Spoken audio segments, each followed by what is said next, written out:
سزا کبھی کبھی فی الفور بھی مل جاتی ہے، ادھر تکبر کرتا ہے ادھر سزا۔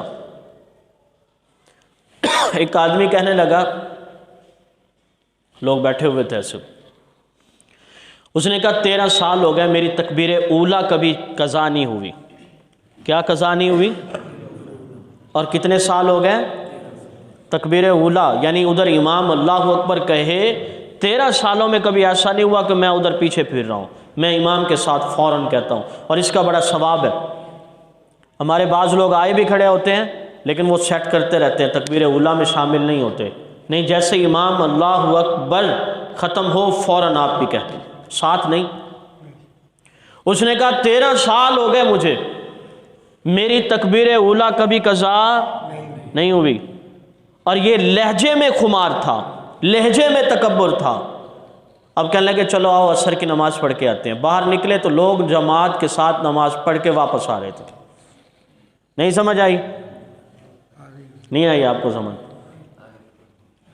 نماز، وہ کہہ رہا تھا 13 سال ہو گئے، ابھی یہ جملہ کہا، لوگ بیٹھے ہیں، اب یہ اٹھ کے جب باہر گیا، کہ یار نماز پڑھنے چلتے ہیں، وہاں گئے تو جماعت ہو گئی تھی، فوراً سزا دی کہ تکبر کر رہے ہو، اب کرو نا تکبیر اولیٰ کے ساتھ نماز پڑھ کے دکھاؤ۔ غالباً ایک عالم گزرے ابن حشام، لوگ بیٹھے ہوئے تھے کہ فلاں حافظ بھی ہے، فلاں عالم بھی ہے، فلاں قاری بھی ہے، لیکن جب ابن حشام عالم کی بات آئی، کہنے لگے عالم تو ہے حافظ نہیں ہے۔ اس نے وہاں کہا میں تمہیں حفظ کر کے دکھاتا ہوں۔ 3 دن میں اس بندے نے قرآن حفظ کر لیا، اب پھیل گیا، مشہور ہو گیا، تو اس کے اندر تکبر آ گیا کہ اب مجھ جیسا تو یار ذہین ہے ہی کوئی نہیں، 3 دنوں میں نے قرآن حفظ کر لیا۔ جمعہ پڑھانے کے لیے جانے لگے، تیاری کر رہے تھے، تو آپ دیکھتے ہیں کہ ہمارے تبلیغی جماعت کے حضرات اور دیگر اب بھی بزرگ نا داڑھی خود ہی بنا لیتے ہیں، ایسے نا پکڑتے ہیں نیچے سے خود بنا لیتے ہیں۔ اب ہمیں تو نہیں آتا لیکن یہ تو کرتے ہیں، جماعت کے ساتھ ہی اکثر یہاں سے پکڑتے ہیں، سیٹ کر لیتے ہیں۔ تو وہ اس نے یوں پکڑا نا، اب داڑھی کہاں سے کاٹنی تھی؟ نیچے سے، یہ یہاں سے جو پکڑا ہوا ہے نیچے سے کاٹے گا نا، لیکن وہ اوپر سے کاٹ بیٹھا، اور اسی داڑھی کے ساتھ جب یہ بائی چانس ہو بھی جاتا ہے، اسی داڑھی کے ساتھ جب آئے تو لوگ حیران ہوئے کہ ذہین تو اتنے ہو غضب کے، اور یہ حال ہے کہ داڑھی کو نیچے کی بجائے اوپر سے کاٹ بیٹھے ہو۔ ایک جگہ ایک آدمی کھڑا ہوا، کیا کہہ رہا ہے، یہ کیا ہو گیا آج کے نوجوانوں کو، ان کے پاس ذہانت ہی نہیں، کچھ یاد نہیں رہتا، ہم بوڑھے ہو گئے ہیں، آج تک مجال ہے جو ایک چیز ہمیں بھول جائے۔ سمجھ آ رہا ہے لہجہ؟ مجال ہے جو بوڑھے ہو گئے ہیں، سفید داڑھی ہے ہماری، مجال ہے ایک حرف بھول جائیں ہم، اور یہ آج کے نوجوانوں کو ابھی بات یہ سالن کھا کے ہیں پوچھو تو پتہ نہیں ہوتا۔ تکبر والا لہجہ تھا، اور یہ جملہ کہنے کے بعد اپنے بیٹے کو کہتے ہیں جاؤ میری جوتی تو ڈھونڈ کے لاؤ۔ انہوں نے کہا ابا جان جوتا تو پہنا ہوا ہے آپ نے۔ تکبر کی سزا کبھی کبھی تو فی الفور اس کھڑے کھڑے ہی اللہ دے دیتا ہے بندے کو، ورنہ دنیا میں زندگی میں تکبر کی سزا بندے کو ضرور مل جاتی ہے۔ اب میں نے ایک مثال دی علم کی، جہاں علم ہوا اور علم کی وجہ سے تکبر ہوا تو ذلت و رسوائی ہوتی ہے، اور کبھی تکبر ہوتا ہے مال اور دولت کی وجہ سے۔ کس کی وجہ سے؟ اکثر تکبر مال کی وجہ سے ہو رہا ہے، میں بڑا چودھری، میں بڑا ملک، اور میرے اتنے مربع، اتنی زمینیں، اور جب بولتا ہے تو گردن میں سریا لگتا ہے اس کا۔ ہمارے شیخ محبوب العلماء والصلحاء حضرت مولانا پیر ذوالفقار احمد نقشبندی دامت برکاتہ، ہمارے پیر صاحب ہیں، جھنگ میں رہتے ہیں۔ حضرت فرماتے ہیں کہ ہمارے قریبی علاقے میں ایک زمیندار بندہ رہتا تھا۔ کون رہتا تھا؟ لیکن کمال کا زمیندار ہے۔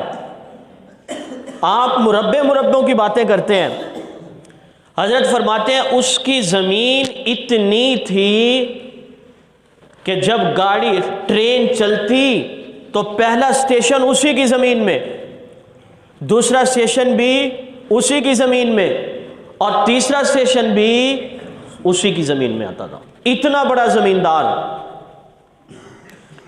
اب وہ چوک میں آئس کریم کی دکان پہ اپنے دوستوں کے ساتھ بیٹھا ہوا ہے، آئس کریم کھا رہا ہے، آئس کریم کھا رہا ہے۔ دوست کہہ رہے ہیں یار بڑی مہنگائی ہے، رزق کا کوئی سلسلہ نہیں بن رہا، پریشانی بڑی ہے۔ اب وہ کیا کہہ رہا ہے سنو، تم پریشان ہو کہ کمائیں کہاں سے، کمائیں کہاں سے، میں سوچتا ہوں کہ لگاؤں کہاں پہ، اور میری تو 40 نسلیں بھی اگر ہوں تو آرام سے بیٹھ کے کھائیں گی۔ جملہ ہاں ذمہ دار کر ہے، جملہ سمجھ آ رہا ہے آپ کو؟ انسان کو تو عروج و زوال کا تو ایک سیکنڈ کا علم نہیں، وہ کیا کہہ رہا ہے 40 نسلیں اگر میری ہوں تو وہ بیٹھ کے کھائیں گی۔ یہ تکبرانہ جملہ اس کا، بس اللہ کو یہ پسند نہیں آیا، یہ پسند آیا اللہ کو، اس لیے اللہ فرماتے ہیں الکبریاء ردائی، لوگوں یہ تکبر میری چادر ہے۔ تکبر اللہ کو جچتا ہے نا، کیونکہ اللہ ہی سب سے بڑے ہیں نا، اللہ کو تکبر جچتا ہے جو سب سے بڑا ہے، مخلوق کو تکبر کسی حال میں زیب نہیں دیتا۔ لوگوں الکبریاء ردائی، تکبر بڑائی میری چادر ہے، اور جو اس چادر کو مجھ سے چھیننے کی کوشش کرتا ہے میں اسے تباہ کر کے رکھ دیتا ہوں، وہ تباہ ہو جاتا ہے۔ اب اس نے کیا کہا 40 نسلیں میری بیٹھ کے کھا سکتی ہیں۔ 6 مہینوں کے درمیان میں یہ زمیندار مر گیا، ایک ہی بیٹا، اب ساری پراپرٹی اسے ایک بیٹے کے پاس آئی، اور صحبت اسے غلط ملی، وہ عیاشی میں پڑ گیا، کبھی اس ملک جا رہا ہے اور کبھی اس ملک جا رہا ہے، نائٹ کلبوں میں زندگی بسر ہو رہی ہے۔ دوست وہ مل گئے جو غلط راستے پہ چلے ہوئے تھے، نائٹ کلبوں میں زندگی بسر ہو رہی ہے ان کی مسلسل، کبھی اس کے در کبھی اس ملک اور کبھی اس ملک میں جا رہے ہیں، عیاشی کرتے کرتے ہر سال زمین بک رہی ہے، ہر سال زمین بک رہی ہے، اور وہ کہتا تھا 40 نسلیں میری بیٹھ کے کھائیں گی۔ زمین بکتی رہی، اور ایک وقت ایسا آیا کہ وہ جو گھر کا بیٹھنے کا مکان تھا وہ بھی بک گیا، اب کرائے پہ دینے کے لیے کوئی تیار نہیں ہے اسے۔ جس دکان پر، جس چوک پہ کھڑے ہو کر اس نے وہ تکبر بھرا جملہ کہا تھا کہ تم سوچتے ہو کمائیں کہاں سے، میں سوچتا ہوں لگاؤں کہاں پہ، میری 40 نسلیں بھی بیٹھ کے کھا سکتی ہیں، اللہ تعالیٰ کو یہ جملہ پسند نہیں آیا۔ جس چوک میں کھڑے ہو کر اس نے تکبر غرور کے ساتھ یہ جملہ کہا تھا، اسی چوک میں کھڑے ہو کر اسی کا بیٹا بھیک مانگتا ہوا نظر آیا۔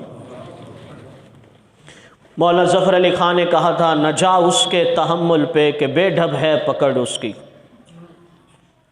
نہ جا اس کے تحمل پہ کہ بے ڈھب ہے پکڑ اس کی، ڈر اس کی دیر گیری سے سخت ہے انتقام اس کا۔